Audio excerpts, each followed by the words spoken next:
અમદાવાદની seventh day school જેવી વિદ્યાર્થીએ બીજા વિદ્યાર્થી પર જીવલેણ હુમલો કર્યાની બીજી ઘટના બની છે. ઘાટલોડિયા વિસ્તારની નેશનલ સ્કૂલ બહાર ધોરણ 10ના એક વિદ્યાર્થીએ બીજા વિદ્યાર્થી પર છરી વડે હુમલો કર્યો છે. આ ઘટનામાં વિદ્યાર્થીને ઈજા પહોંચતા સારવાર અર્થે ખસેડાયો છે. હુમલા પાછળ જૂનો ઝઘડો જવાબદાર હોવાની માહિતી મળી રહી છે. ઘટનાને પગલે ઘાટલોડિયા પોલીસ દોડી ગઈ હતી. વિદ્યાર્થીઓ વચ્ચે થયેલી મારામારીની ઘટનાના સીસીટીવી પણ સામે આવ્યા છે, જેમાં સ્પષ્ટ જોઈ શકાય છે કે વિદ્યાર્થીઓનું ટોળું એક વિદ્યાર્થીને લાકડી અને પટ્ટા વડે મારે છે. સ્કૂલની 100 મીટરના અંતરમાં જ વિદ્યાર્થી પર હુમલો કરવામાં આવ્યો હતો. ગુંડાઓને પણ એક તરફ મૂકી દે તેવી કરતૂત ધોરણ 10ના વિદ્યાર્થીઓએ કરી છે. ગીર સોમનાથ જિલ્લા પોલીસ વડા જયદીપસિંહ જાડેજાના માર્ગદર્શન હેઠળ નશાકારક પદાર્થોના ગેરકાયદે વેપાર સામે કડક કાર્યવાહી કરવામાં આવી રહી છે. આ અંતર્ગત ગીર સોમનાથ એસઓજી ટીમે ચોક્કસ બાતમીના આધારે પ્રભાસ પાટણમાંથી ચરસના જથ્થા સાથે એક શખ્સને ઝડપી પાડ્યો છે. પોલીસને બાતમી મળી હતી કે પ્રભાસ પાટણના ત્રિવેણી રોડ પર સ્મશાન ઘાટ તરફ જતા માર્ગે એક વ્યક્તિ ચરસનો જથ્થો વેચવા આવ્યો છે, જેના આધારે એસઓજી ટીમે વોચ ગોઠવી કાર્યવાહી કરી હતી. કાર્યવાહી દરમિયાન પોલીસે મેરઠ યુપીના રહેવાસી માનસિંહ ઉર્ફે રાજુ સમરુસિંહ સિંહની ઝડપી પાડ્યો હતો. તેની તલાશી લેતા તેની પાસેથી આશરે 1.5 કિલો ચરસ મળ્યું હતું, જેની બજાર કિંમત રૂપિયા 3,75,000 આંકવામાં આવી રહી છે. આ મામલે પોલીસે વધુ તપાસ હાથ ધરી છે. સોના અને ચાંદી બંનેની કિંમત દરરોજ રેકોર્ડ તોડી રહી છે. સોમવારે અઠવાડિયાના પહેલા કારોબારી દિવસે બજાર ખુલતાની સાથે જ ચાંદીમાં એવી હલચલ મચી ગઈ કે 1 કિલો ચાંદીનો ભાવ 3 લાખ રૂપિયાને પાર થઈ ગયો. ઇતિહાસમાં પહેલીવાર ચાંદીએ આ સ્તરને પાર કરી દીધું છે. આ દરમિયાન સોનાના ભાવ પણ ઝડપથી વધીને નવી ટોચ પર પહોંચ્યા છે. અમદાવાદમાં 24 કેરેટ 10 ગ્રામ સોનાની કિંમત રૂપિયા 1,45,740 છે. ચાંદીના ભાવ અટકવાના નથી. સોમવારે મલ્ટી કોમોડિટી એક્સચેન્જમાં ખુલતાની સાથે જ ચાંદીના ભાવમાં રૂપિયા 13,553નો વધારો થયો, જે પહેલીવાર 3 લાખના આંકડાને પાર થઈ ગયો. ચાંદી પ્રતિ કિલોગ્રામ રૂપિયા 3,01,315ની નવી ઓલ ટાઈમ હાઈ પર પહોંચી ગઈ છે. ગયા અઠવાડિયાના છેલ્લા ટ્રેડિંગ દિવસે શુક્રવારે એમસીએક્સ ચાંદીનો દર પ્રતિ કિલોગ્રામ રૂપિયા 2,87,762 પર બંધ થયો હતો. હવે સોનાના ભાવની વાત કરીએ તો એમસીએક્સ સોનાનો ભાવ ચાંદીની જેમ જ વધી રહ્યો છે. ગત અઠવાડિયે સોનાના વાયદાના ભાવ રૂપિયા 1,42,517 પ્રતિ 10 ગ્રામ પર બંધ થયા હતા અને સોમવારે ખુલતા જ તે રૂપિયા 1,45,500ની નવી ઊંચાઈએ પહોંચી ગયા છે. હિન્દુવાદી નેતા કમલેશ તિવારી હત્યાકાંડ કેસમાં લાંબો સમય જેલમાં વિતાવ્યા બાદ યુસુફ પઠાણ જામીન પર બહાર આવ્યો હતો, પરંતુ સુધરવાને બદલે તેણે ફરી એકવાર ગુનાખોરીની પ્રવૃત્તિ શરૂ કરી છે. સુરતના મિત્રને જ ચપ્પુ બતાવી મારી નાખવાની ધમકી આપી 7 લાખની કાર પડાવી લીધી. આ મામલે ફરિયાદ નોંધાતા પોલીસે આરોપી યુસુફને યુપીથી ઝડપી પાડ્યો. લિંબાયત પોલીસના જણાવ્યા અનુસાર કમલેશ તિવારી હત્યા કેસ જેવો ગંભીર ગુનાહિત ઇતિહાસ ધરાવતો હોવા છતાં યુસુફ પઠાણ સતત અસામાજિક પ્રવૃત્તિઓમાં વ્યસ્ત રહ્યો છે. ખંડણી અને સાયબર ફ્રોડની ઘટનામાં પણ તે સામેલ છે. તેને જેલમાંથી બહાર આવીને પોતાની ગેંગ શરૂ રાખી છે. યુસુફ પઠાણ માત્ર રસ્તા પરની ગુંડાગીરી પૂરતો મર્યાદિત નથી, પરંતુ હવે તેના તાર સાયબર ક્રાઇમ સાથે પણ જોડાયેલા હોવાનું બહાર આવ્યું છે. મહીસાગર જિલ્લાના લુણાવાડામાં નોંધાયેલા 3 કરોડ રૂપિયાના સાયબર ફ્રોડ કેસમાં તપાસ દરમિયાન યુસુફ પઠાણનું નામ ખુલતા જ પોલીસ પણ ચોંકી ગઈ હતી. વડોદરામાં માતા પિતાની છત્રછાયા ગુમાવી ચૂકેલી 5 વર્ષની માસૂમ બાળકીનું શંકાસ્પદ સંજોગોમાં મોત થતાં અરેરાટી ફેલાઈ છે. બાળકીના માસીએ ગંભીર આક્ષેપ કર્યા છે કે મેડિકલ સ્ટોરમાંથી લાવેલી શરદી ખાંસીની સિરપ પીવડાવ્યા બાદ બાળકીની તબિયત એકાએક લથડી હતી, જેથી તેનું મૃત્યુ થયું છે.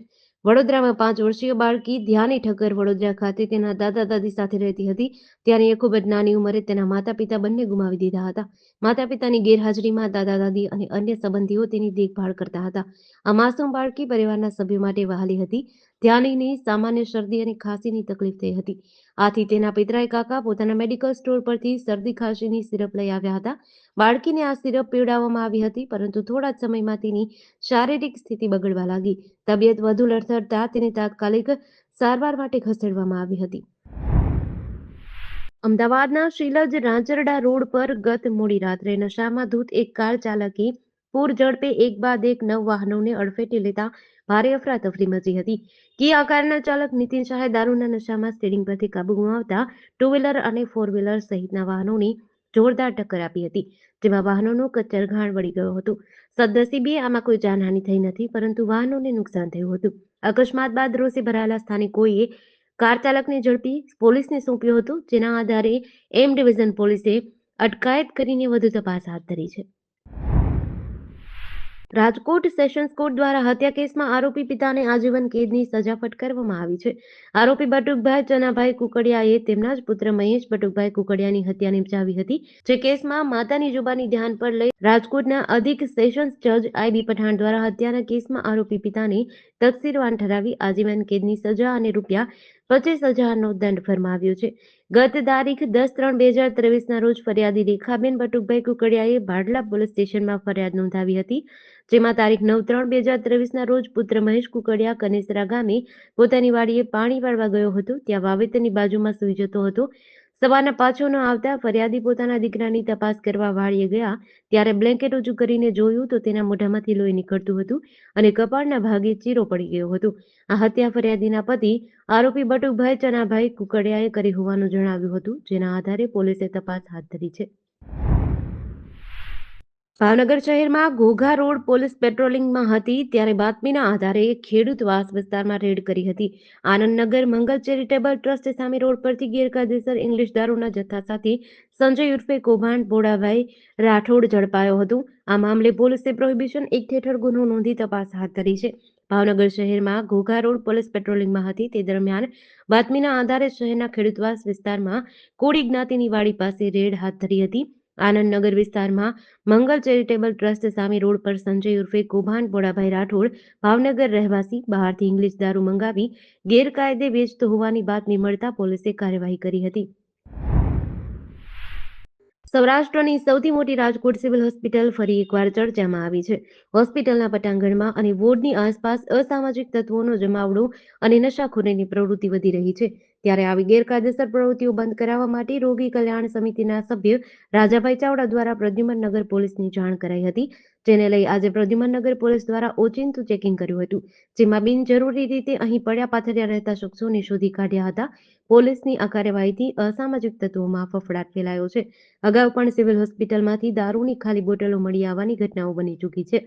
તે સમયે ચાવડાએ હોસ્પિટલના સુપ્રિન્ટેન્ડન્ટ, આરએમઓ અને સિક્યોરિટી ઇન્ચાર્જને આ બાબતે લેખિત અને મૌખિક રજૂઆતો કરી હતી. જામનગર મહાનગરપાલિકાની ફૂડ શાખા દ્વારા મકર સંક્રાંતિ પર્વને અનુલક્ષીને સઘન ચેકિંગ અને કાર્યવાહી કરાઈ છે.